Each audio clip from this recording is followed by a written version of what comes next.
चलो नमस्कार दोस्तों। आज આપણે ફિઝિક્સની દુનિયામાં ફરીથી ચેપ્ટર 11 માં વાતને આગળ વધારીશું। અગાઉના લેક્ચરમાં તમે મારા આવો અભ્યાસ કરીને આવેલા હતા। અગાઉ આપણે તમને બરાબર યાદ હોવું જોઈએ કે આપણે સૌથી પહેલા પ્રકાશના દ્વૈત સ્વભાવ વિશેની માહિતી આપી હતી। પ્રકાશના દ્વૈત સ્વભાવની સમજૂતી એટલે કે પ્રકાશને દ્રવ્ય અને તરંગ એમ દ્વૈત સ્વભાવ છે એવી આપણે સમજૂતી લીધી હતી। દ્રવ્ય અને તરંગ એમ દ્વૈત સ્વભાવ છે આના વિશે આપણે પ્રશ્નો ભણ્યા હતા। પછી ખાસ બીજો પ્રશ્ન એવો ભણ્યા હતા કે યોગ્ય પરિસ્થિતિમાં આપણે પ્રકાશના સ્વરૂપને લઈ શકીએ। દાખલા તરીકે આંખના ઉદાહરણથી સમજાવ્યું હતું કે કીકી દ્વારા જ્યારે પ્રકાશ એકઠો થાય ત્યારે એ તરંગ સ્વરૂપે આવે। કોન્સ અને રોડ્સ નામના કોષ ઉપર જ્યારે ઈ પડે ત્યારે દોસ્તો ઈ આપણે એને કણ સ્વરૂપે લઈએ છીએ। આ ઉદાહરણ લીધું હતું। અને સૌથી છેલ્લે દ બ્રોગલી આપણો છેલ્લો ક્વેશ્ચન આ હતો દ બ્રોગલીનો અધિતર્ક અને દ બ્રોગલીનું સમીકરણ। દ બ્રોગલીનો અધિતર્ક અને સમીકરણ આને આપણે બહુ વિસ્તારથી ભણ્યા હતા કે ભાઈ દ બ્રોગલીએ શું આપણને અધિતર્ક આપ્યો અને આપણે બહુ ઊંડાણથી અભ્યાસ કર્યો। એના સમીકરણને આપણે ઊંડાણથી જોયું અને આપણે આપણો અભ્યાસ ત્યાં પૂરો કર્યો। આજના લેક્ચરમાં આપણે હવે હાઇઝનબર્ગના અનિશ્ચિતતાના સિદ્ધાંતથી દોસ્તો ચાલુ કરવાનું છે। બરાબર છે। આજના લેક્ચરમાં આપણે શું ભણવાનું છે? સૌથી પહેલો ક્વેશ્ચન હાઇઝનબર્ગનો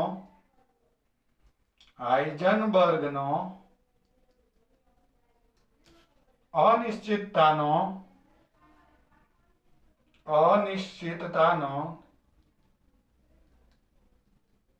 સિદ્ધાંત વર્ણવો। જોજો બહુ સરસ મજાનો એક સિદ્ધાંત હાઇઝનબર્ગે બનાવ્યો। હવે એના મતે એને શું કહેવાનું થતું હતું હાઇઝનબર્ગના મત મુજબ? તો દોસ્તો આપણે જે આ કણ છે દાખલા તરીકે એ કણ જે છે તરંગ તરીકે વર્તે છે। બરાબર છે। અહીંયા દાખલા તરીકે અહીંયાથી એને તરંગ પ્રકૃતિ ધારણ કરી લીધી છે। લેમ્બડા એની તરંગ લંબાઈ છે। બરાબર। હવે દોસ્તો તમે એને એક સાથે તમે કણ જે જગ્યાએ રહેલો હોય ત્યાં તમે એમ કહો કે ભાઈ કણ જે છે એનું સ્થાન આટલા વિસ્તારમાં છે। બરાબર। એટલે તમે કણને બતાવવા માટે ચોક્કસ જગ્યા તો નથી બતાવી શક્યા। તમે વિસ્તાર કીધો એટલે કણનું સ્થાન આપણે નિશ્ચિત ન કરી શક્યા। એનો મતલબ એના સ્થાનમાં કંઈક અનિશ્ચિતતા આવી। મને નથી ખબર કણ ક્યાં છે પણ એવી અહીંથી તરંગ બની જાય છે એવું લાગે છે લેમ્બડા કંઈક મળે છે એટલે તો અહીંયા ક્યાંક કણ છે એટલે એક્ઝેક્ટ સ્થાન નથી મળતું, કંઈક અચોક્કસ સ્થાન મળે છે। એમાં કંઈક ખામી હોય એટલે કે અનિશ્ચિતતા હોય એવું સ્થાન મળે છે।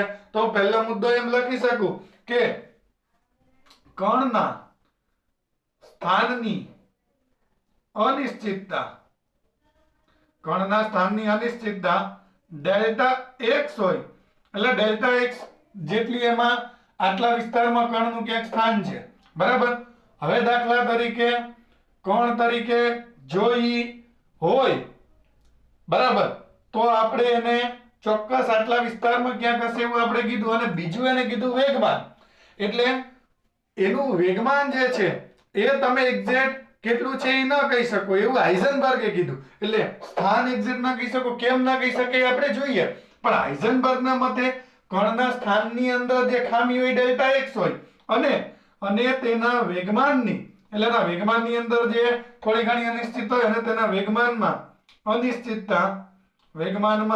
અનિશ્ચિતતા એટલે કે એક્ઝેક્ટ એનું મૂલ્ય ન મળે, એમાં પણ થોડી ઘણી તો ભૂલ આવે જ, એમાં થોડી ઘણી તો કંઈક ખામી વાળું જ મળે એટલે એક્ઝેક્ટ વેગમાન ન મળે। એટલે વેગમાનની અનિશ્ચિતતા ડેલ્ટા p હોય તો delta x dot delta p is equal to h cut. આ હાઇઝનબર્ગનો સિદ્ધાંત છે।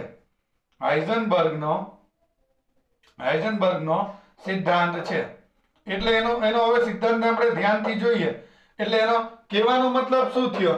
એનો કહેવાનો મતલબ એમ થયો કે તમે કણ હોય ઈ કણ કે તરંગ તરીકે જેના તરીકે વર્તન કરવું હોય ઘટકને એની હારે કોઈ વાંધો નથી, પણ તમે ઈ જે ઘટક છે એનું એક જ સાથે એક જ સમયે નિશ્ચિતતાપૂર્વક એનું સ્થાન અને વેગમાન આ બે વસ્તુ એક સાથે ચોક્કસ મૂલ્યવાળી કોઈ ન કહી શકે. આવું હાઇઝનબર્ગ કહેવા માંગતો હતો. એટલે જ એને કીધું જો વેગમાનમાં અને સ્થાનની અનિશ્ચિતતા તમે ગમે એવી મહેનત કરો તોય ઈ h કટ જેટલો તો ગુણાકાર રહેશે જ. એટલે કે કોઈનું મૂલ્ય તમે ઘટાડીને એકનું ઓછું કરવા જાવ તો બીજાનું વધી જશે, કારણ કે બેયના મૂલ્યનો ગુણનફળ h કટ જેટલો તો રહેશે જ. h કટ એટલે એનું મૂલ્ય આટલું હોય, h કટ બરાબર h/2π જેટલું હોય એનું મૂલ્ય. એટલે આપણે એમ બીજા શબ્દોમાં હવે નિયમને સમજીએ તો એમ લખી શકીએ કે કણના સ્થાન અને વેગમાન આમ બંનેને બરાબર એક જ સાથે નિશ્ચિત નહીં કરી શકાય. બરાબર, એક જ સાથે નિશ્ચિત એટલે સાચા એક સાથે બેયમાં ચોક્કસ મૂલ્ય કે ભાઈ જો ભાઈ આ કણનું સ્થાન આ રહ્યું અને આ કણનું વેગમાન એક પણ ભૂલ વગર એક પણ આમાં કઈ ખામી નથી, આ જ બે કિંમત મળે છે એવું શક્ય નહીં બને.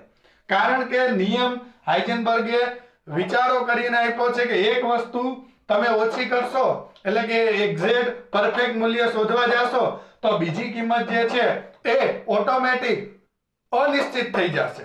એટલે અહીં એમ કહી શકીએ કે આમ આ સિદ્ધાંત મુજબ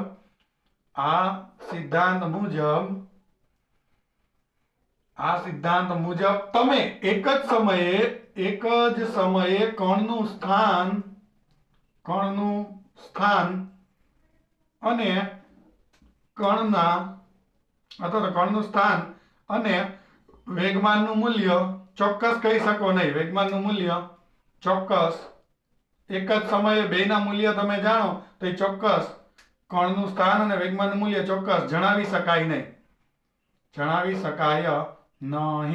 એક જ સમયે બેયના એક્ઝેક્ટ કિંમત કે ભાઈ આ જોઈ શક્ય નથી. એટલે કે અને બીજા શબ્દોમાં આમ કહેવાય એટલે કે જો કણનું સ્થાન નિશ્ચિતતાપૂર્વક નક્કી કરવા જશું, નિશ્ચિતતાપૂર્વક કહીએ તો એટલે એનું સ્થાન અહીંયા છે એમ કહીએ તો તમે એનું વેગમાન જે છે ને એ એક્ઝેક્ટ નહીં કહી શકો. બરાબર છે, નિશ્ચિતતાપૂર્વક કહીએ તો તેનું વેગમાન અનિશ્ચિત મળશે. અનિશ્ચિત એટલે એની કિંમત ચોક્કસ નહીં મળે, અનિશ્ચિત મળશે. બરાબર, અને જો વેગમાન નિશ્ચિતતાપૂર્વક કહીએ, વેગમાન નિશ્ચિત કરીએ એટલે અનિશ્ચિતતા ઓછી કરી નાખીએ. આમ એમાં કઈ ભૂલ ન હોય કે એમ ન કહી ગઈ કે ભાઈ આમ એક્ઝેક્ટ પરફેક્ટ વેગમાન કે ભાઈ આનું વેગમાન આટલું છે, એમ વેગમાન નિશ્ચિત કરીએ તો તમે એમ નહીં કહી કે ક્યાં છે કણ, એનું સ્થાન કયું છે.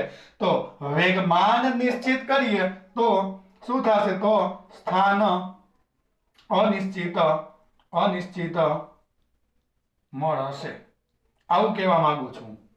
બરાબર છે. એક વસ્તુ તમે પરફેક્ટ કરવા જાઓ એટલે તમે એમ કહી શકો કે કણ આ રહ્યો જો અહીંયા જ છે, આટલા જ 2 થી 4 સેન્ટીમીટરના વિસ્તારમાં જ છે અહીંયા, તો તમે એનું સ્થાન નિશ્ચિત કરી નાખો હાલો એટલામાં છે. બરાબર, તો પછી તમે એનું વેગમાન જે છે ને મને નહીં કહેવો, તમે એમ નહીં કહેવો કે ઈ કણનું વેગમાન પાછું x મૂલ્યનું છે, એક્ઝેક્ટ મૂલ્ય કે જે કંઈ પણ હોય એ એક્ઝેક્ટ મૂલ્ય ત્યારે વેગમાનનું નહીં મળે. અને તમે એમ કહો કે જો આ રહ્યો અહીંયા એનું વેગમાન p જેટલું છે, ઉદાહરણ આપું છું. બરાબર છે, એનું વેગમાન p જેટલું છે, તો પછી તમે એમ નહીં કહેવો કે એ આટલા જગ્યામાં જ હશે, એનું સ્થાન નહીં કહી શકો. કહેવાનો મતલબ કે જો તમે Δx → 0 કરો એટલે સ્થાનની અનિશ્ચિતતા ઘટાડીને શૂન્ય કરશો. સ્થાનની અનિશ્ચિતતા Δx એટલે એની અનિશ્ચિતતા હતી ને કે આટલી રેન્જમાં સ્થાન એનું હશે, એ રેન્જની જગ્યાએ એક્ઝેક્ટ કીધું અહીંયા જ એનું સ્થાન એમ, એટલે એક્ઝેક્ટ અનિશ્ચિતતા સ્થાનની અનિશ્ચિતતા ઘટાડીને શૂન્ય કરો એટલે એક્ઝેક્ટ તમે મને સ્થાન કયો ઘટાડીને શૂન્ય કરો તો Δp → ∞ એટલે વેગમાન જે છે ને ઈ અનંત જેટલી અનિશ્ચિતતા વાળું થઈ જશે. તમે એની રેન્જ એવડી મોટી કહી શકશો કે આટલાની વચ્ચે કદાચ વેગમાન હોય, એક્ઝેક્ટ મૂલ્ય ત્યારે વેગમાનનું નહીં મળે. એટલે સ્થાન એક્ઝેક્ટ 0 અનિશ્ચિતતા એકદમ પરફેક્ટ સ્થાન કહેશો તો Δp → ∞ એટલે Δp → ∞ એટલે વેગમાનની અનિશ્ચિતતા અનંત થશે. અનિશ્ચિતતા અનંત બનશે, એટલે કે અનંત થશે એટલે વેગમાન અનિશ્ચિત, વેગમાન ઘણું જ અનિશ્ચિત થઈ જશે એમ, વેગમાન ઘણું જ અનિશ્ચિત બનશે એમ, ઘણું જ અનિશ્ચિત એટલે કઈ એનું ચોક્કસ મૂલ્ય જ નહીં મળે એમ, ઘણું જ અનિશ્ચિત બનશે, ઘણું જ અનિશ્ચિત બનશે. અને જો તમે એમ કહો કે હાલો ભાઈ વેગમાનની હું એક્ઝેક્ટ કિંમત શોધવા માંગુ છું, એટલે જો તમે ડેલ્ટા p ટેન્ડ્સ ટુ 0 કરો એટલે વેગમાનમાં હાવ કાંઈ ભૂલ જ નથી રાખવી, એક્ઝેક્ટ મૂલ્ય ગોતી દ્યો છો એટલે વેગમાનની અનિશ્ચિતતા ઘટાડીને શૂન્ય કરીએ, વેગમાનની અનિશ્ચિતતા ઘટાડીને શૂન્ય કરીએ તો શું થશે ખબર છે? તો પછી કણ કેટલા વિસ્તારમાં છે ઈ નક્કી નહીં થાય, એટલે કરીએ ત્યારે ડેલ્ટા x ટેન્ડ્સ ટુ 0 એટલે સ્થાનની અનિશ્ચિતતા અનંત મળશે, ઇન્ફાઇનાઇટ સોરી, સ્થાનની અનિશ્ચિતતા અનંત મળશે. એટલે શું અનિશ્ચિતતા અનંત મળશે એટલે શું દોસ્તો? એટલે સ્થાન જે છે એ ઘણું જ અનિશ્ચિત થઈ જશે, જેની કોઈ સીમા જ નહીં, એટલું અનિશ્ચિત થઈ જશે એમ, સ્થાન ઘણું જ અનિશ્ચિત થઈ જશે, ઘણું જ અનિશ્ચિત બનશે. બરાબર, સ્થાન ઘણું જ અનિશ્ચિત બને, એમાં કોઈ શંકા ને સ્થાન એટલું બધું સ્થાન અનિશ્ચિત થઈ જશે કે એનું સ્થાન ક્યાંથી કઈ જ નહીં, વેગમાન તમે જાણો ને તો બરાબર.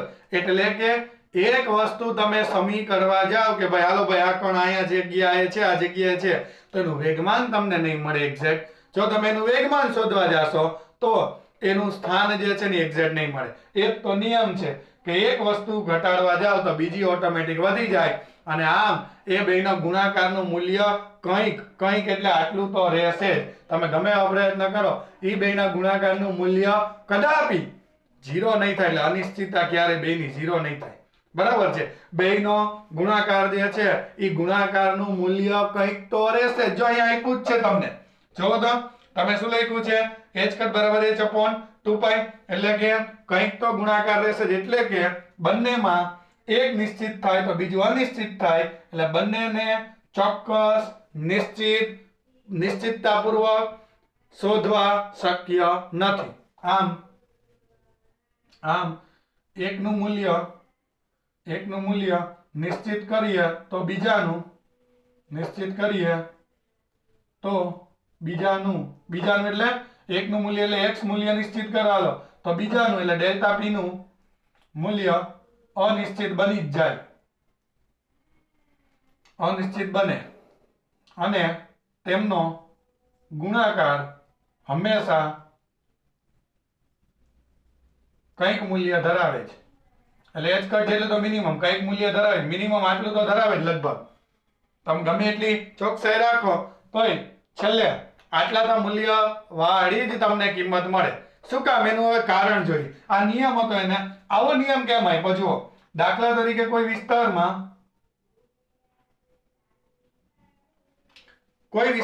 કણ તરંગ સ્વરૂપે છે, હવે એની લેમ્ડા ફિક્સ હોય, હવે તરંગ તો આખા અવકાશમાં ફેલાયેલું હોય, એટલે આ વિસ્તારમાં ક્યાં જે છે એ તરંગ બધે હોય, એટલે એક્ઝેક્ટ જગ્યા કઈ છે કણની એ કઈ ન અગાય, એટલે તરંગ તરીકે વર્તે.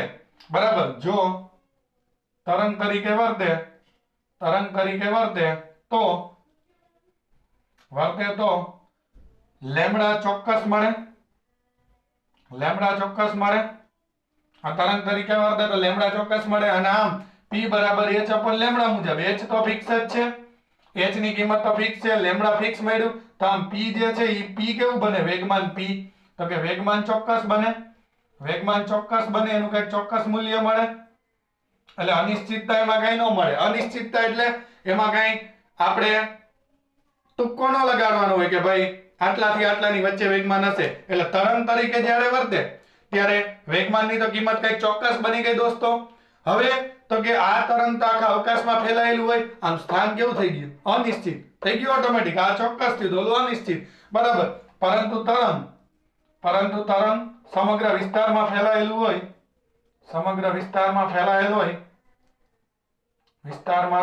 હોય, સ્થાન કેવું બને? તો કે સ્થાન અનિશ્ચિત થાય, એટલે ચોક્કસ જગ્યા તો કહેવાય નહીં, તો બધે ફેલાયેલું હોય, એટલે સ્થાન દોસ્તો કેવું મળી ગયું તમને? તો કે અનિશ્ચિત થઈ ગયું. બરાબર છે, તો એનો મતલબ એમ થયો કે જો એને આ નિયમ કીધો તો કે તરંગ તરીકે વર્તે તો લેમ્ડા ફિક્સ મળે, લેમ્ડા ફિક્સ મળે તો વેગમાન ચોક્કસ થઈ જાય, પણ ઈ તરંગ આખા અવકાશમાં હોય, આખા અવકાશમાં હોય તો દોસ્તો તો પછી તમને જે છે એનું સ્થાન મળવાનું નથી, અને જો સ્થાન મળે તો ઈ કણ હોય તો લેમ્ડા નો મળે, અને લેમ્ડા નો મળે તો વેગમાન કેવું મળે, લેમ્ડા ચોક્કસ ન હોય તો ઈ p ને પણ અચોક્કસ જ બનાવે તો p અચોક્કસ થઈ જાય, એટલે બે કાર્ય બેયને ચોક્કસ કરવાના કાર્ય એક સાથે નહીં થાય, એક વસ્તુ મળે તો બીજી અનિશ્ચિત થાય, બરાબર, એટલે બેય કિંમતનો ગુણાકાર, બેયમાં રહેલી જે અનિશ્ચિતતા છે એનો ગુણાકાર 0 ન થાય, h કટ તો મળે જ, અને h કટ એટલે એનું મૂલ્ય h/2π જેટલું તો મળે ને મળે જ. આ હતો આપણો હાઇઝનબર્ગનો અનિશ્ચિતતાનો સિદ્ધાંત, એટલે બે કિંમત એક સાથે નિશ્ચિત ન થાય,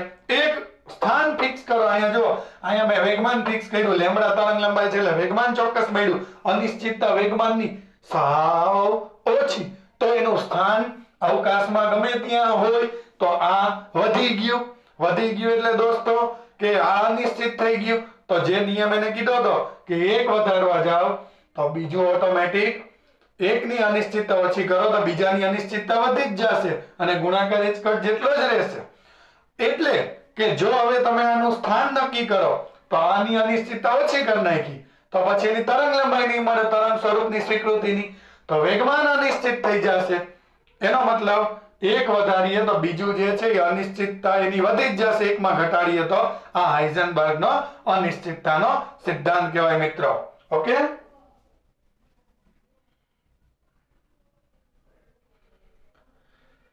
ચાલો દોસ્તો, હવે આપણે તરંગ પેકેટ, આને સમજવા માટે હજી આપણે, આ તો એનો સિદ્ધાંત છે, હજી એક તરંગ પેકેટ થી આ વધારે દ્રઢ કરીએ, એટલે આપણો નેક્સ્ટ ક્વેશ્ચન ઈ છે દોસ્તો, આપણો નેક્સ્ટ ક્વેશ્ચન ઈ છે દોસ્તો, ચાલો શું છે નેક્સ્ટ ક્વેશ્ચન, કે ભાઈ તરંગ પેકેટ જે આવે એ તરંગ પેકેટ ની આપણે સમજૂતી તમને આપીએ.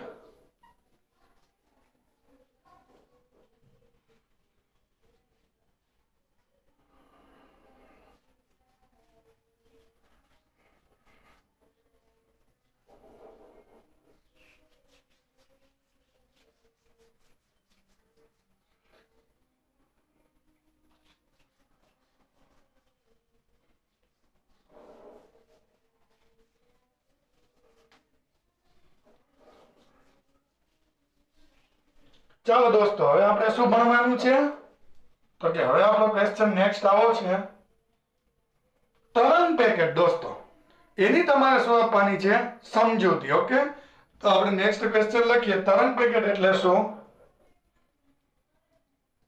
તરંગ પેકેટ એટલે શું સમજાવો દોસ્તો. આ તરંગ પેકેટ વિશે તમે અમને માહિતી પ્રોવાઈડ કરો. કોને કહેવાય તરંગ પેકેટ દોસ્તો? તો વિદ્યાર્થી મિત્રો, તરંગ પેકેટ એટલે ઘણા બધા તરંગો હોય એનું સંપાતીકરણ કરો, એકબીજા ઉપર સંપાત કરો, બરાબર છે. તો ઘણા બધા જુદી જુદી તરંગ લંબાઈના, બરાબર, આવી રીતના આમ હોય, આ પેલી તરંગ લંબાઈનું, આ બીજી તરંગ લંબાઈ, આ બધાની તરંગ લંબાઈ અલગ અલગ લાગે છે ને, આ દેખાય તમને અલગ અલગ, બરાબર, આ પેલું તરંગ, આ બીજું, આ ત્રીજું, બરાબર. હવે આ બધાના સંપાતીકરણથી દાખલા તરીકે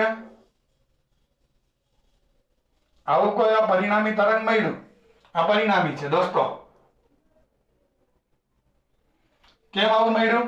તો કે જ્યાં શૃંગ સંપાતપણાના સિદ્ધાંત પ્રમાણે એમનો જે કંપ વિસ્તાર જે છે, જ્યાં જો શૃંગ બધા ભેગા થતા ગર્ત થયું એટલે એકબીજાની અસર નાબૂદ કરીને ઓછો મળે. જો અહીંયા શૃંગ થયું, આનું શૃંગ, બરાબર છે, આનું શૃંગ, આ બધાના શૃંગ અહીંયા ભેગા થયા, બરાબર છે. આ રીતના ધ્યાનથી જોવો તમે, તો એનો મતલબ શૃંગ ભેગા થયા તો સંપાતપણાના સિદ્ધાંત પ્રમાણે પરિણામી તરંગનું જે સરવાળો થઈને શૃંગ મળી વધુ મળે, એટલે આ રીતના પરિણામી તરંગ તૈયાર થાય, બરાબર. તો સૌથી પહેલા આપણે એમ કહી શકાય કે જુદી જુદી તરંગ લંબાઈના તરંગને એકબીજા પર સંપાત કરતા મળતું પરિણામી તરંગ, આ પરિણામી તરંગ હોય કઈ રીતના મળે? તો કે સંપાતપણાના સિદ્ધાંત પ્રમાણે. શું સિદ્ધાંત? કે જ્યાં શૃંગ ભેગા થાય ત્યાં પરિણામી તરંગનો કંપ વિસ્તાર વધુ હોય, જ્યાં ગર્ત ભેગા થાય ત્યાં એકબીજાની અસર નાબૂદ થાય, સંપાતપણાનો સિદ્ધાંત છે ને, તો આપણે એમ કહી શકીએ પહેલા આ તરંગ પેકેટ સમજવું હોય તો કે જુદી જુદી તરંગ લંબાઈના એક કરતા વધુ તરંગને શું કરવાનું તો કે એક કરતા વધુ તરંગને ચાલો શું કર્યું એક કરતા વધુ તરંગને દોસ્તો સંપાત કરતા એક કરતા વધુ તરંગને સંપાત કરતા સંપાત કર્યું બરાબર સંપાત કરતા મળતું પરિણામી તરંગ સંપાતપણાના સિદ્ધાંત પ્રમાણે સંપાતપણાનો જે સિદ્ધાંત જે છે સંપાતપણાના સિદ્ધાંત મુજબ જે સંપાતપણા એ સિદ્ધાંત આપ્યો તો શૃંગ ભેગો થઈને સરવાળો એ મળતું પરિણામી તરંગ જે છે એ સંપાતપણાના સિદ્ધાંતના મુજબ મળે સંપાતીકરણને લીધે મળે સંપાતપણાના સિદ્ધાંત મુજબ જે મળે તેને શું કહે છે તેને તરંગ પેકેટ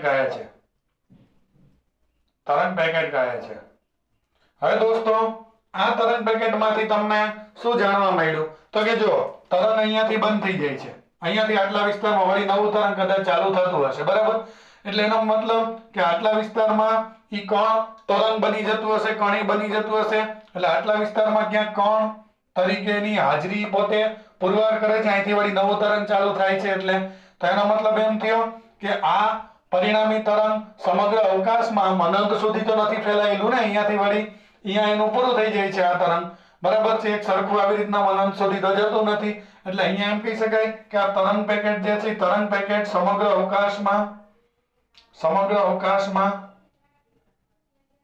વિતરણ થયેલ નથી આમ ફેલાયેલું નથી બરાબર છે વિતરણ થયેલ નથી ચાલો બીજું આમાંથી શું મહત્વ જેવી જાણવા જેવી વાત છે વિતરણ થયેલ નથી તો બીજી આમાં એ બાબત તો એમ થઈ ગઈ તો આમ આ કણ બતાવતું હોય આ તરંગ પેકેટ આ કણને રજૂ કરતું આવું કોઈ હોય તરંગ આ એક તરંગ જ છે બરાબર તો આ રીતે કણને રજૂ થાય તો એ સ્થાન આનું આટલામાં ક્યાંક છે એમ કહીએ ગਏ એટલે સ્થાનની અનિશ્ચિતતા હવે ઓછી થઈ ગઈ એમ કહીએ ગए ઓછું થઈ ગયું સ્થાનની અનિશ્ચિતતા તો આપણે એમ કહી શકીએ કે અહીં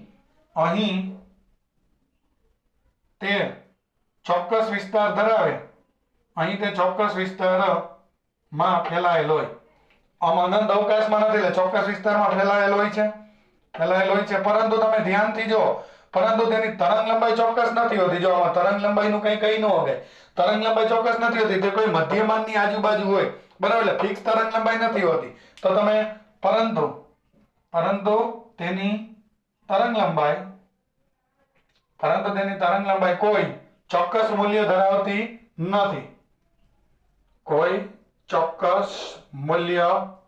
ધરાવતી નથી તેનો મતલબ શું થયો પરંતુ કોઈ મધ્યમાનની આજુબાજુ ધરાવે છે પરંતુ મધ્યમાનની આસપાસ છે મધ્યમાનની આસપાસનું મૂલ્ય છે એનો મતલબ શું થયો એટલે કે શું થયો એનો મતલબ તો કે એટલે એનો મતલબ એ થયો કે આમ આ તરંગ એક ચોક્કસ તરંગ લંબાઈ નથી ધરાવતું તો વેગમાન અનિશ્ચિત હોય પણ સ્થાન જો નિશ્ચિત થઈ ગયું બરાબર કારણ કે એનો વિસ્તાર ચોક્કસ છે એટલે એનો મતલબ એનું તરંગ લંબાઈનું મૂલ્ય જે છે એ ચોક્કસ મૂલ્ય ધરાવતી પરંતુ તેની તરંગ લંબાઈ કોઈ ચોક્કસ મૂલ્ય ધરાવતી નથી પરંતુ મધ્યમાન મૂલ્યની આસપાસનું મૂલ્ય છે એટલે એનો મતલબ એમ થયો તરંગ લંબાઈ અનિશ્ચિત થઈ ગઈ એમાં તો સ્થાન નિશ્ચિત થઈ ગયું એટલે હાઇઝનબર્ગનો સિદ્ધાંત યાદ આવ્યો કે સ્થાન ચોક્કસ કરવા જાવ એટલે લેમ્બડા અનિશ્ચિત થાય તો વેગમાન અનિશ્ચિત થાય બરાબર છે તો અહીંયા આપણે એમ કહી શકીએ કે આમ આ સ્થિતિમાં આ પરિસ્થિતિમાં અથવા આ સ્થિતિમાં જે સ્થાનની અનિશ્ચિતતા જે છે આ સ્થિતિમાં ડેલ્ટા એક્સ અનંત મળતું નથી એટલે સ્થાન અનંત નથી મળતું અહીંથી અહીં ગમે એમની આટલામાં જેમ ચોક્કસ એમ અનંત મળતું નથી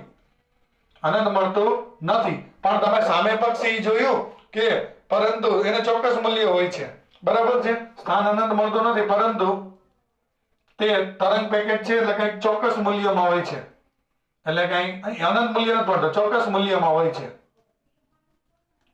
પણ આમાં તમે ઓલું તો ન કીધું લેમ્બડા તો ચોક્કસ નથી તો અહીં લેમ્બડા ચોક્કસ નથી પરંતુ લેમ્બડા ચોક્કસ નથી તરંગ લંબાઈ ચોક્કસ નથી તો શું થાય તો કે તરંગ લંબાઈ ચોક્કસ નથી તો પછી તરંગ લંબાઈ ચોક્કસ નથી તો p જે છે એ p અનિશ્ચિત બને p અનિશ્ચિત મળે તો ઓલો જે હાઇઝનબર્ગે જે કીધું તે થયું અહીંયા કે સ્થાન ચોક્કસ થયું તો લેમ્બડા અનિશ્ચિત બન્યું તો વેગમાન અનિશ્ચિત બન્યું બરાબર છે. એ જ રીતના હવે જો હું તમને p નિશ્ચિત કરી દઉં બરાબર. આ પેલી આકૃતિ હતી. હવે બીજી આકૃતિ જોઈએ. જો આમ તરંગ અવકાશમાં ફેલાયેલ સતત આમ હોય ને આમ લેમ્બડા તરંગ લંબાઈ હોય આમ દોસ્તો આ ફિક્સ અહીંથી અહીંયા કહેવાય ને ગર્તથી ગર્ત સુધીનું અંતર અથવા તો શૃંગથી શૃંગ લ્યો તો ચાલે બધું લેમ્બડા જ બતાવે લેમ્બડા તરંગ લંબાઈ. તો અહીં તરંગ સમગ્ર અવકાશમાં ફેલાયેલ છે દેખાય ને અનંત સુધી સમગ્ર અવકાશમાં વિસ્તૃત થયેલ કહેવાય. સમગ્ર અવકાશમાં વિસ્તૃત થયેલ છે અથવા તો વિસ્તરણ થયેલ છે બરાબર છે. વિસ્તરણ થયેલ છે સમગ્ર અવકાશમાં આગળ ને આગળ જઈ રહ્યું છે એમાં તો કઈ શંકા નથી દેખાય જ છે. એટલે આમ લેમ્બડા જે છે લેમ્બડા એની ચોક્કસ છે લેમ્બડા ચોક્કસ છે. તો લેમ્બડા ચોક્કસ હોય તો p બરાબર h upon લેમ્બડા લેમ્બડા ચોક્કસ છે તો વેગમાન પણ કેવું થઈ જાય વેગમાની વેગમાન ચોક્કસ મૂલ્ય ધરાવે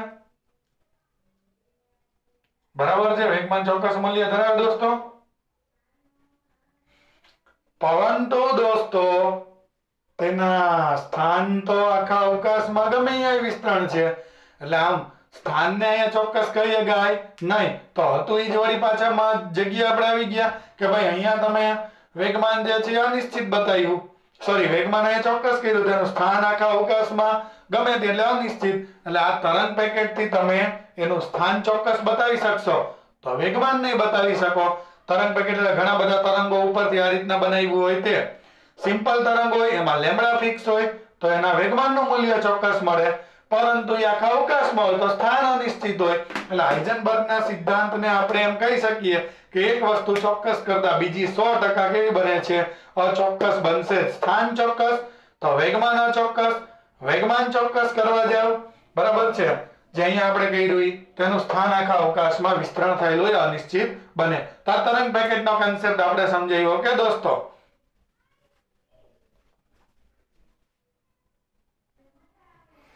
ચાલો દોસ્તો હવે આપણે આ હાઇઝનબર્ગના સિદ્ધાંત પછી આપણી ચેપ્ટરની છેલ્લી થિયરી જેનું નામ છે ડેવિસન અને ગર્મરનો પ્રયોગની પહેલા આપણે ગોઠવણી સમજાવીએ પછી એના રીડિંગ નેક્સ્ટ પ્રશ્નમાં ભણી લઈએ. એટલે આપણે ડેવિસન અને ગર્મરનો જે પ્રયોગ હતો એ પ્રયોગની ગોઠવણ સમજાવો. ક્વેશ્ચન આપણો એવો છે ડેવિસન અને ગર્મરના પ્રયોગની ગોઠવણી જે છે ગોઠવણી સમજાવો. હવે મિત્રો ધ્યાનથી તમે જોજો ડેવિસન અને ગર્મરના પ્રયોગની ગોઠવણી સમજાવો એટલે ડેવિસન અને ગર્મરે શેની માટે તો પહેલા પ્રયોગ કર્યો તો એ આપણો પહેલો પ્રશ્ન હોવો જોઈએ બરાબર. ગોઠવણી તો આપણે બતાવવાની જ છે પણ આ ડેવિસન અને ગર્મરે જે પ્રયોગ આપણને બતાવ્યો છે એ શેની માટેનો પ્રયોગ છે તો યાદ હોય તો આપણે એવું કીધું હતું કે આપણે દ બ્રોગલીનો અધિતર્ક એવું બોલતા હતા. દ બ્રોગલીનો અધિતર્ક એટલે દ બ્રોગલી પાસે એવી કોઈ પ્રાયોગિક સત્યતા નહોતી કે જેથી ઇલેક્ટ્રોન તરંગ તરીકે વર્તે એવું એને પ્રયોગ પરથી સાબિત નહોતું થયું. ગાણિતિક રીતના એને બહુ સરસ સાબિતી આપી હતી. સિદ્ધાંતો બધા મૂક્યા હતા ફિઝિક્સના અને એને એમ કહ્યું હતું કે મારું એવું માનવું છે કે આ દુનિયાનો દળ ધરાવતો કણ તરંગ તરીકે વર્તી શકે પ્રકૃતિ જ સમમિતિ ધરાવે છે જેને આપણે કીધું હતું દ બ્રોગલીનો અધિતર્ક.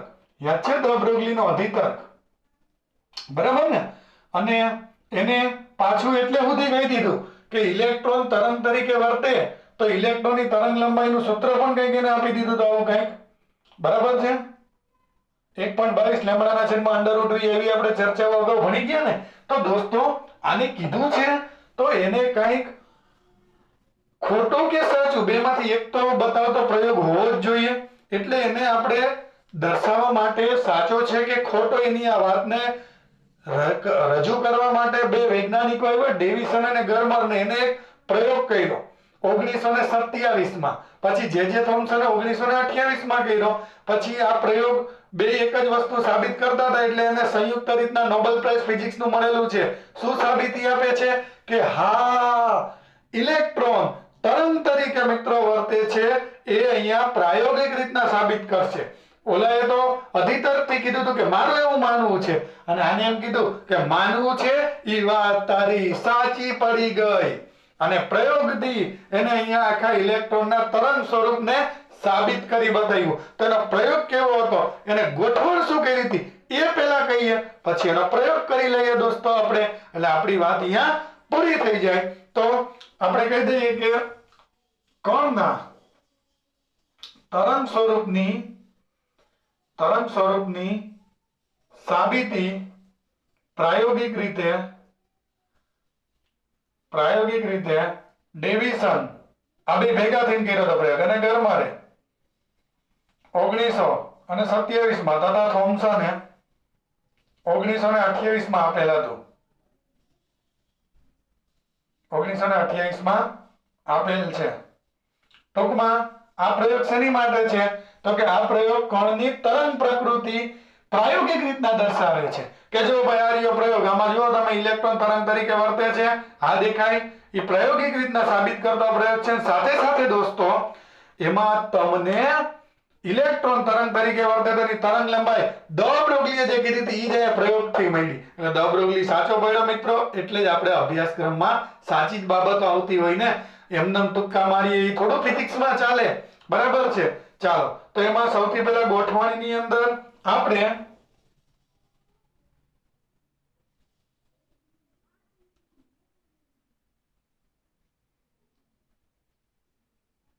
આને મિત્રો એક ફિલામેન્ટ કહેશું, બરાબર છે. એને ગરમ કરવા માટે લો ટેન્શન એટલે સિમ્પલ ઓછા ટેન્શન થી એને ગરમ કરશું. અહીંયાથી આ ગરમ થશે મિત્રો. આ ફિલામેન્ટ છે જે બેરિયમ ઓક્સાઇડ નો બન્યો, હમણાં એના મુદ્દા આપણે લખીએ, એ મિત્રો ગરમ થશે. એટલે અહીંયા એ જે આખું શૂન્યાવકાશ કરેલી ચેમ્બર છે આખી અહીંયા મિત્રો, અને મુદ્દા પણ આપણે લખવાના છે ને. હવે આ જેવું અહીંયાથી ગરમ થાય એટલે ઇલેક્ટ્રોનને ઊંચા વોલ્ટેજથી પ્રવેગિત કરવા હાઈ ટેન્શન આપવું પડે. એટલે દોસ્તો અહીંયાથી જે છે મેં એની પણ વ્યવસ્થા કરી દીધી છે તમને, કે એ ઇલેક્ટ્રોન નીકળે તો દોસ્તો એને ઊંચા વોલ્ટેજે ગતિ તો કરાવશો ને તમે. તો જો એની માટેની આ વ્યવસ્થા અહીંયાથી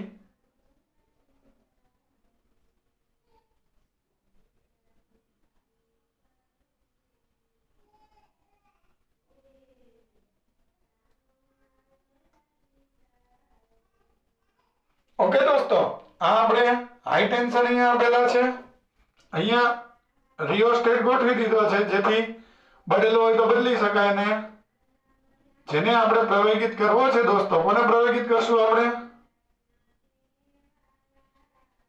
સોરી ઇલેક્ટ્રોન ને, એટલે એની સાથે એનો જોડાણ અહીંયા કરેલું છે. ઓકે, હવે અહીંયા ઇલેક્ટ્રોન ને કેન્દ્રિત કરવા, કેન્દ્રિત એટલે ઇલેક્ટ્રોન તો બધી દિશામાં ઉત્સર્જન થાય, બરાબર. એને કેન્દ્રિત કરવા માટે અહીંયા આપણે જો નાનકડી જગ્યા રાખેલી છે, આમાંથી જ ઇલેક્ટ્રોન પસાર થાય એટલે નામ સાંકડો કિરણદંડ મળી જાય. ઓકે, એટલે આના વડે એને પ્રવેગિત કરશું. પ્રવેગિત એટલે ઊંચા વોલ્ટેજે દાખલ કરશું, એટલે ટૂંકમાં ઊંચા વેગ સાથે એને બહાર પાડીશું ઇલેક્ટ્રોનને. અને મિત્રો આ જે એ જે છે આના વડે આપણે એને કેન્દ્રિત કરી શકશું. અહીંયાથી ઇલેક્ટ્રોન બહાર નીકળે, અહીંયા એક z એની સામે પ્રયોગ કરવા માટે એક સ્ફટિક મૂકેલો હોય જેની સાથે અથડાશે, બરાબર છે, જેને આપણે કહેશું નિકલનો સ્ફટિક. આ નિકલનો સ્ફટિક આની સાથે અથડાશે, અથડાઈની જુદી જુદી દિશામાં જાય છે દોસ્તો. તો ઇલેક્ટ્રોનને જતો હોય તો કે નરી આંખે તો તમે નહીં જોવો ને, એને ગોતવા માટે, એને ક્યાં ગયો એ જાણવા માટે, આપણે એનું અવલોકન કરવા માટે અહીંયા આ રીતના વર્તુળાકાર સ્કેલ પર આમ ફરી શકે એવો ડિટેક્ટર રાખ્યો છે, બરાબર છે. એટલે આ જે છે દોસ્તો ફરી શકે તેવું આ જે છે અહીંયા એને અહીંયા તમે આને આમ ગોઠવો તો કેટલા ઇલેક્ટ્રોન મળે છે બધી નોંધ આપે, એને ડિટેક્ટર કહેશું, બરાબર છે. એટલે એની સાથે ગેલ્વેનોમીટર જોડેલું, એટલે ગેલ્વેનોમીટર સાથે એટલે પ્રવાહ ઉપરથી અંદર આખી ગોઠવણ એનામાં થયેલી હોય, એ ઇલેક્ટ્રોન અંદર આવે એના પ્રવાહ ઉપરથી એના સંખ્યાનો આપણને જે છે એ અંદાજ, અને સંખ્યા ઈ અહીંયા કેટલી આવી ઇલેક્ટ્રોન અહીંયા રાખો તો ત્યાં કેટલી મળી, બધું જ અહીંયા એ જાણીને કે એટલે ફરી શકે તેવું છે, ગોળ ફરી શકે તેવું.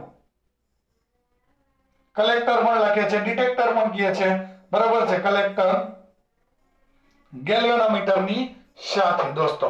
અને આની મૂળ દિશા એટલે ઇલેક્ટ્રોનની આ દિશામાં જાય, આ જે ખૂણો બનાવે એને એનું કહેશું પ્રકીર્ણન કોણ દોસ્તો. કયો કોણ કહેશું આપણે એને? પ્રકીર્ણન કોણ. ઓકે, આ હાઈ ટેન્શન જે પ્રવેગિત કરે, આ જે ખૂણે જાય એને આપણે કહેશું એનો પ્રકીર્ણન કોણ. આખી નિર્વાત એટલે શૂન્યાવકાશ કરેલી ચેમ્બર છે. અને મિત્રો આ વિવર્તન થયેલ ઇલેક્ટ્રોન એટલે અથડાઈને જે ઇલેક્ટ્રોન આગળ વધે ઇલેક્ટ્રોન છે, વિવર્તન થયેલ ઇલેક્ટ્રોનનું પુંજ. પુંજ એટલે આખો જૂથ. વિવર્તન થયેલ ઇલેક્ટ્રોનનું પુંજ.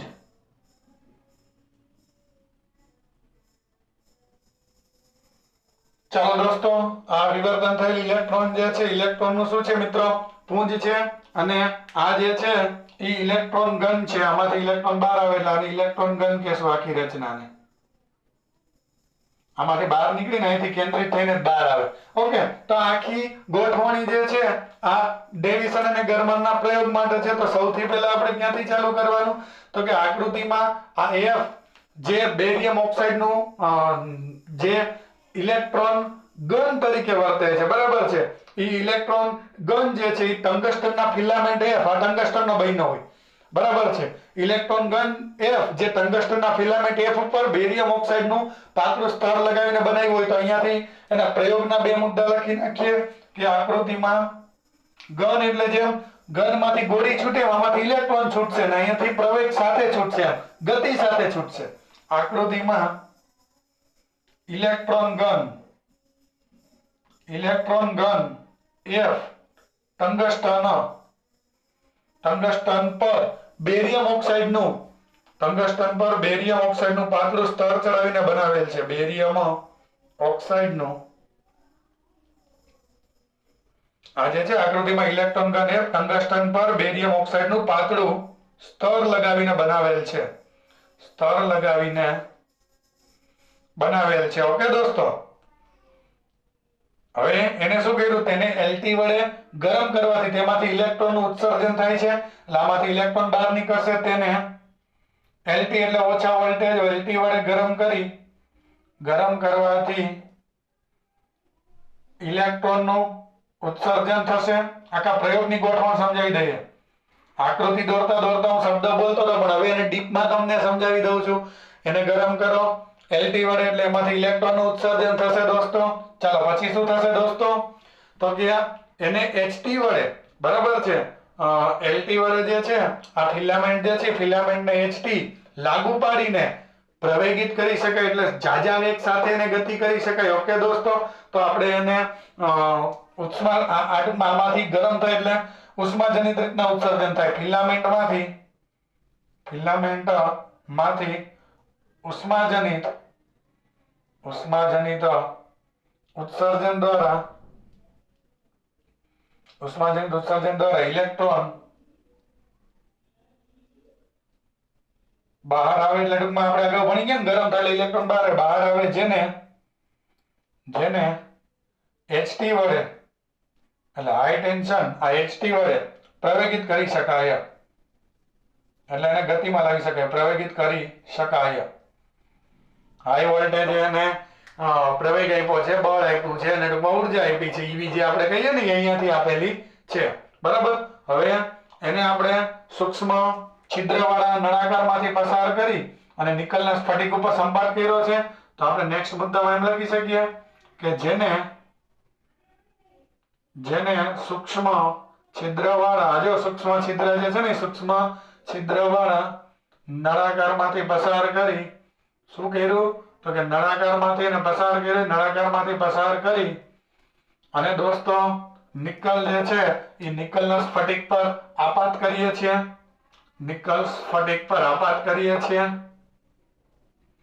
જોઈ શકો છો તમે, એને આપાત કરેલ છે. હવે દોસ્તો નિકલ પરથી પ્રકીર્ણન થઈ અથવા તો ત્યાંથી ભટકાઈને અલગ અલગ દિશામાં જે ઇલેક્ટ્રોન જાય છે એના અવલોકન માટે વર્તુળાકાર સ્કેલ પર ફરી શકે તેવા જે આ સાધન ડિવાઇસ, બરાબર, ડિટેક્ટરની ગોઠવણ કરેલી છે. આ નિર્વાત એટલે શૂન્યાવકાશ ચેમ્બરમાં જે બધું થાય, હવાનો અવરોધ લાગે તો યોગ્ય પ્રયોગના રીડિંગ ના મળે એટલે નિર્વાત ચેમ્બર એટલે શૂન્યાવકાશ ચેમ્બર જ હોવી જોઈએ.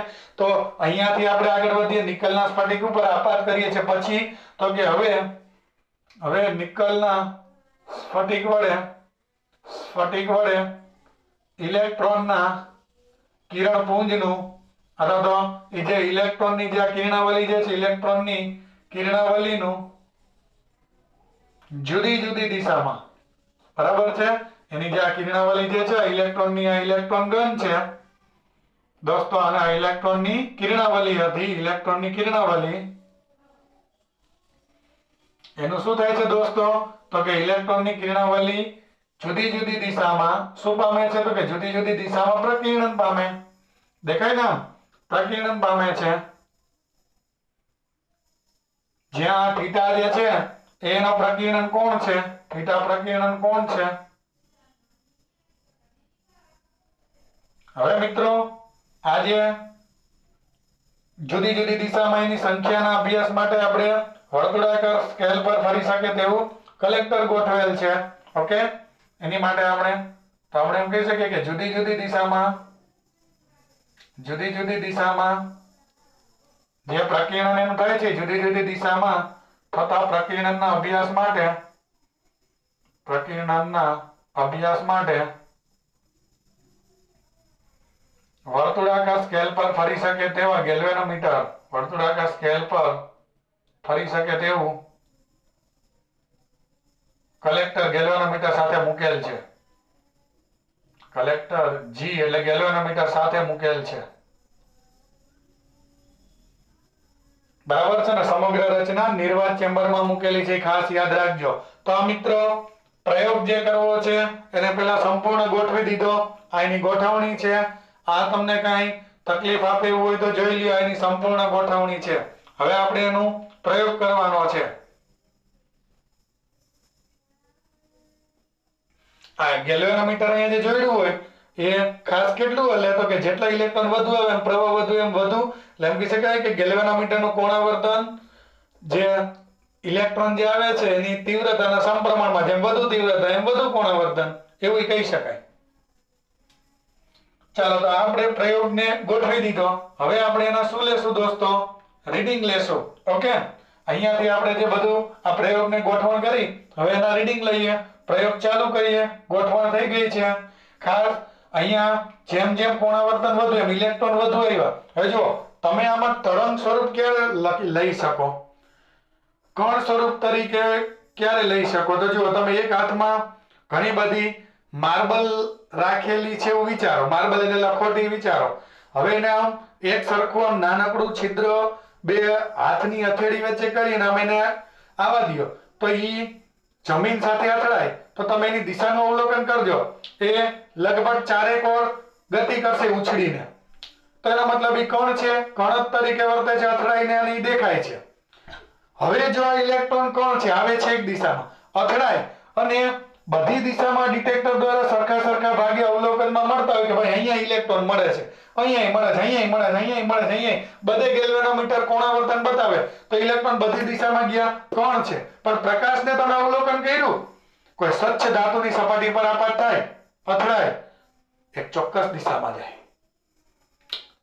જે આપાત કોણ હોય એટલે એનો પરાવર્તન કોણ, એવું આપણે અગાઉના વિડીયોમાં ભણી ગયા કિરણ પ્રકાશ શાસ્ત્રમાં. એનો મતલબ આ ઇલેક્ટ્રોન જો કોઈ આ ચોક્કસ ખૂણે બધા ઇલેક્ટ્રોન મને મોટા ભાગના ઇલેક્ટ્રોન મળતા હોય તો એનો મતલબ અહીંયા દાખલા તરીકે મેં આ કોઈ ખૂણો અહીંયા રાખ્યો છે, આ ઇલેક્ટ્રોન આપાતથી અહીંયાથી અથડાઈને લગભગ ઇલેક્ટ્રોન અહીંયા ગેલ્વેનોમીટરનું કોણાવર્તન મોટું મળે છે, બીજે રાખવું તો નથી મળતા, એટલે ઇલેક્ટ્રોન અહીંયા જ મળે છે. એનો મતલબ આ પરિસ્થિતિમાં ઇલેક્ટ્રોન મોટા ભાગના આવે તો એ ઇલેક્ટ્રોન કયા સ્વરૂપે આપણને આવી રહ્યા છે એમ ગણી શકાય? તરંગ સ્વરૂપે.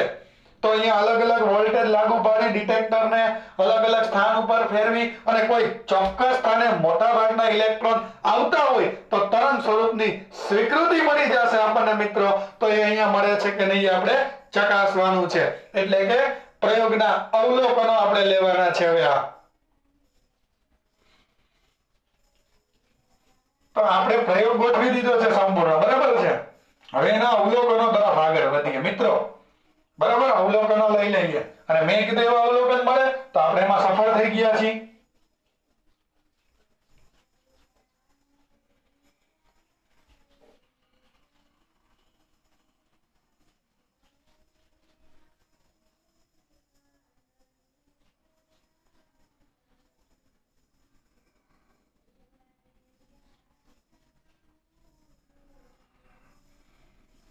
ચાલો દોસ્તો, હજી પ્રયોગ મેં એમને એમ રાખ્યો છે, જરૂર પડે થોડું ઘણું સમજાવવા માટે. એટલે તમારો નેક્સ્ટ ક્વેશ્ચન એવો છે તમારી સામે, ડેવિસન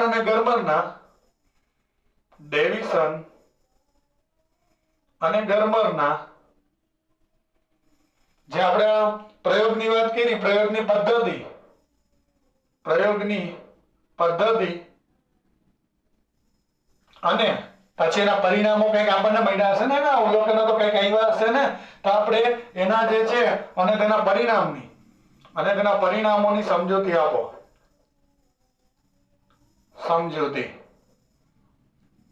આપો. ઓકે દોસ્તો, એના પ્રયોગના પરિણામો કેવા મળે છે.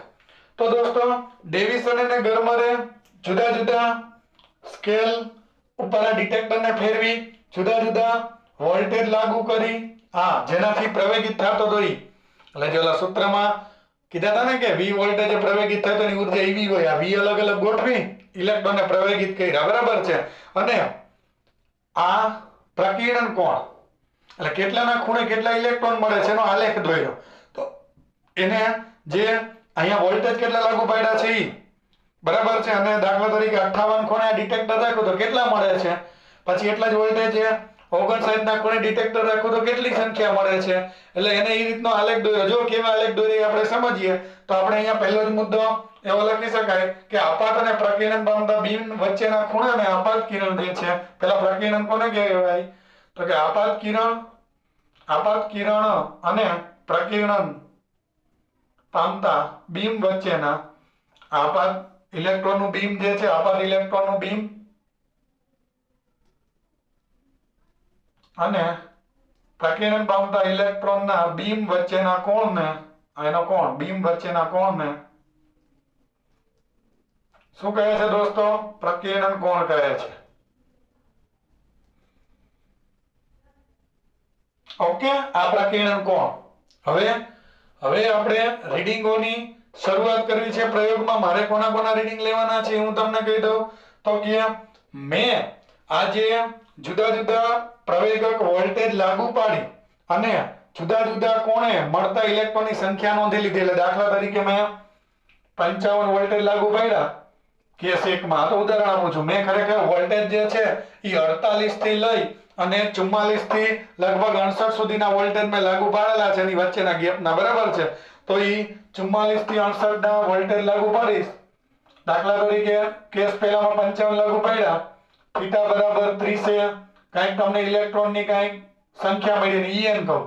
પછી એટલા જ વોલ્ટેજ 40 ના ખૂણે કેટલી En, એટલા જ વોલ્ટેજ 50 ના ખૂણે કેટલી En, બરાબર. આ આખો આલેખ દોરીશ આ થીટાનો, ત્યારે સંખ્યાનો વોલ્ટેજ તો ફિક્સ. પછી 56 કર્યા, વળી પાછો 30 ના ખૂણે કેટલા ઇલેક્ટ્રોન, એની સંખ્યા કેટલી, 40 ના ખૂણે કેટલા આવ્યા, આ ખૂણે એમ એની સંખ્યા કેટલી, 50 ના ખૂણે કેટલા આવ્યા, એની સંખ્યા કેટલી, 56 ફિક્સ રાખીને આ રીતના રીડિંગ લેવાના. સમજાણું? એટલે એના રીડિંગ વિશે આપણે અહીંયા એવું કહી શકીએ, રીડિંગ વિશે આપણે અહીંયા એવું કહી શકાય અહીંયા દોસ્તો કે આપણે અહીંયા રીડિંગમાં ખાસ કરી અને જુદા જુદા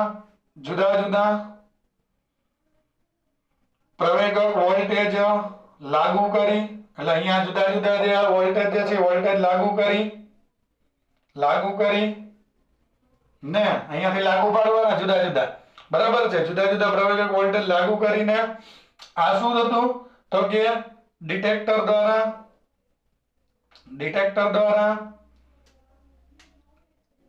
જુદા જુદા કોણે મળતી ઇલેક્ટ્રોનની સંખ્યા નોંધો. એટલે મેં તમને સમજાવી એ રીતના નોંધવાની. પહેલા 55 પ્રવેગક, જનરલી આપણે પ્રવેગક વોલ્ટેજ 44 થી કેટલા રાખીશું, 68 ની વચ્ચે, બરાબર છે. તો એને નોંધ્યું કે 54 ડિગ્રી જ્યારે વોલ્ટેજ રાખીએ છીએ ને, 54 ડિગ્રી 44 થી 48 વોલ્ટેજ ના જે અવલોકન દરમિયાન એને અવલોકન કર્યું, આના અવલોકન દરમિયાન જ્યારે, ખાસ યાદ રાખજો, જ્યારે પ્રવેગક વોલ્ટેજ કે હું પ્રવેગક વોલ્ટેજ ખાસ V બરાબર છે, પ્રવેગક વોલ્ટેજ 44 થી 68 ની વચ્ચે મારે જે રાખવાના છે, બરાબર છે. એમાં હું ખાસ પ્રવેગક વોલ્ટેજ જે છે ઈ હું બદલીને પ્રવેગક વોલ્ટેજ દાખલા તરીકે જુદા જુદા રાખીએ અને 54 વોલ્ટ લઉં ત્યારે ખાસ ત્યારે મોટા ભાગના ઇલેક્ટ્રોનનું પ્રકીર્ણન થીટા બરાબર 50 ડિગ્રી થાય છે. આવું રીડિંગ કહે છે. કેટલાય અલગ અલગ વોલ્ટેજ સેટ કરવાના છે. એમાં જ્યારે હું 54 વોલ્ટ સેટ કરું ને અને રીડિંગમાં લઉં ને તો મોટા ભાગના 50 ડિગ્રી આવે છે. એનો મતલબ શું થયો? હવે વચ્ચેનો પાર્ટ ભૂસી નાખું છું દોસ્તો, હવે એની કઈ જરૂર નથી. બરાબર છે? એનો મતલબ શું થયો દોસ્તો? બરાબર, એનો મતલબ એ થયો કે ત્યારે ઈ લોકો કયા સ્વરૂપે આવતા હશે? આ રીતના આપણે અવલોકન લેવાનું હતું. આપણું અવલોકનનો મુખ્ય ટાર્ગેટ હતો. બરાબર છે?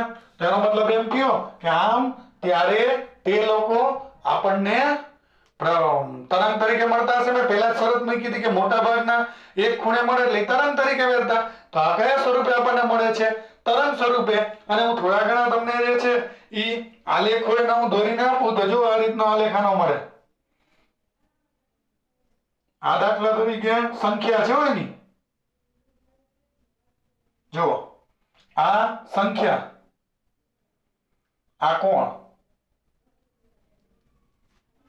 બરાબર છે? આનો આલેખ છે દોસ્તો. તો તમે જોઈ શકો છો કે 54 વોલ્ટે મોટા ભાગના જે છે આ જો એની સંખ્યા મેક્સિમમ છે અને કેટલાના ખૂણે 50 ના છે. તો આ રીતના અલગ અલગ ઘણા બધા આલેખો એના રીડિંગમાં એને લીધા હતા. મેં તમને નમૂના તરીકે એક આલેખ દોરીને આપ્યો. એને તો ઘણા બધા આલેખ લીધા હતા.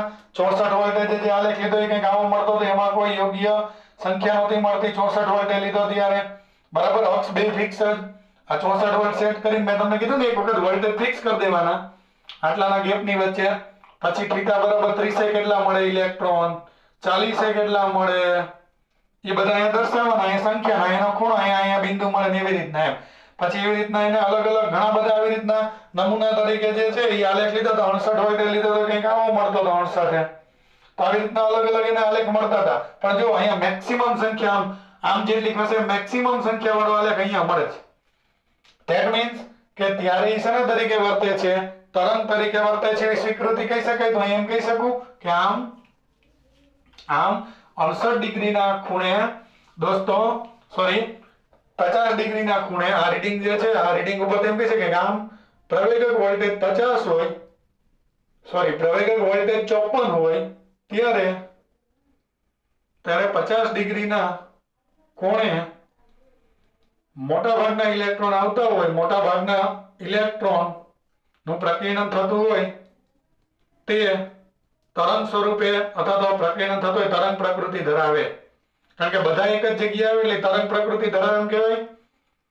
ઓકે, હવે એને આ તો પ્રયોગ ઉપરથી હવે એક એક આપણે ચેક કરી. આપણી પાસે તો મૂલ્ય છે વોલ્ટેજનું અને આપણે જે દ બ્રુગલીની પરિકલ્પના હતી મુજબ તરંગ લંબાઈ મળે છે કે નહીં બરાબર એને ચેક કરી. તો જો અહીંયા ઇલેક્ટ્રોન જે હતો 54 વોલ્ટે જાય તો અહીં એમ કહી કે ઇલેક્ટ્રોનની ગતિ ઉર્જા ધ્યાનથી જોજો કે બરાબર ઈવી જેટલી કહીએ કે v વોલ્ટેજ જાય એટલે. ઓકે, હવે ગતિ ઉર્જાનું સૂત્ર 1/mv² લખાય = ev. ઇલેક્ટ્રોનની ગતિ ઉર્જા 1/mv² = ev. અહીં m વડે ગુણો એટલે 1/2 m²v². છેદમાં m વડે ગુણી m વડે ભાગ્યું ચાલે ને. ivm ના m આને શું લખાય? t² લખાય. ઓકે, તો p² ના છેદમાં 2m = ev. અને સામે જવા દઈએ એટલે p = √2mev. ઓકે, હવે શું કરવાનું? તો કે હવે લેમ્બડાના સૂત્રમાં એની કિંમત મૂકવાની. હવે લેમ્બડા બરાબર h/p. લેમ્બડા બરાબર h/. અહીંયા પણ p ની કિંમત કેટલી મળી? ઓલા જેવી કીધી તેવી જ મળી 2mev. આમાં બધી જાણીતી કિંમત મૂકી દો. h ની, 2 ની, m ની, e ની. તો 1.22 નેનોમીટર એકમ આવે છેદમાં √vm ના m આવે દોસ્તો. બરાબર છે એટલું. હવે તમને જો તમે અહીંયા આ ડેટા ઉતારો અહીંયા એટલે હવે જો v બરાબર લાગુ પાડેલા વોલ્ટેજ 54 વોલ્ટ મૂકીએ, 54 વોલ્ટ લઈએ તો અહીંયા સાદુરૂપ આપો તમે તો લેમ્બડા બરાબર કંઈક માપી શકાય એવી અહીંયા 7 છે. કંઈક માપી શકાય. જો હું કેલ્ક્યુલેટરમાં ચેક કરી લઉં 54 વોલ્ટ મૂકીએ તો 0.165 મૂલ્ય આવશે. બરાબર છે, આવું મૂલ્ય આવશે ને પ્રયોગ ઉપરથી જે છે જેનું પ્રાયોગિક મૂલ્ય જે છે પ્રાયોગિક મૂલ્ય ઈ વખતે તરંગ તરીકે વર્તે તો એ પ્રયોગ ઉપરથી મૂલ્ય 0.167 નેનોમીટર મળે. આ સૂત્ર કોને આપ્યું હતું? ડ બ્રોગલીએ. ડ બ્રોગલીના સૂત્રમાં કિંમત મૂકીએ તો જે મૂલ્ય મળે છે તરંગ લંબાઈનું એ જ પ્રયોગ ઉપરથી મને મૂલ્ય મળ્યું. એનો મતલબ શું થયો કે ડ બ્રોગલી 100% કેવો છે? સાચો છે.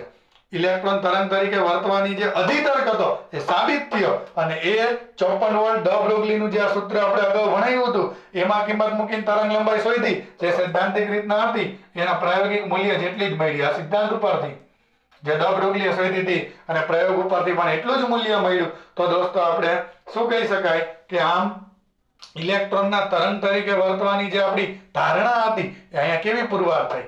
સાબિત થઈ, પ્રયોગ પરથી સાબિત થઈ મિત્રો, એવું અહીંયા આપણે કહી શકીએ. અને આપણે એમ કહી શકીએ કે આ પ્રયોગ દોસ્તો શું કરે છે તો કે આ પ્રયોગ ઇલેક્ટ્રોનના તરંગ સ્વરૂપની પ્રકૃતિને અનુમોદન આપે છે. અનુમોદન એટલે કે ભાઈ આ ઇલેક્ટ્રોન તરંગ સ્વરૂપે હોઈ શકે એ વાત અહીંયા આપણને સ્વીકાર આવે છે.